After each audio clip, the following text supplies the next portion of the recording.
Um dia o poeta Manuel de Pesqueira disse: num domingo de manhã fui à casa de um poeta, lá no alto da montanha ouvi a palavra certa, do poeta Diosmar Avelino, com o poeta Ademar Salles, que não fala nada em reta.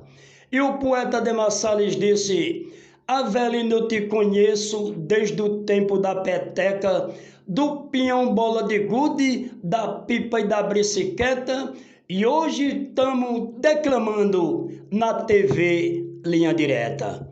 E eu disse: a TV Linha Direta faz parte do Ororubá, por isso, meu amigo Ademar Salles, hoje eu vou lhe apresentar ao poeta Diosmar Avelino, que é o tronco do Jucá.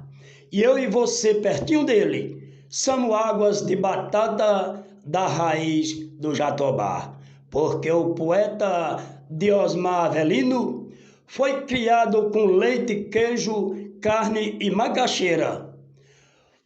Se não fosse o poeta Avelino, hoje não existia nem versos, nem poesia na cidade de Pesqueira. Manuel.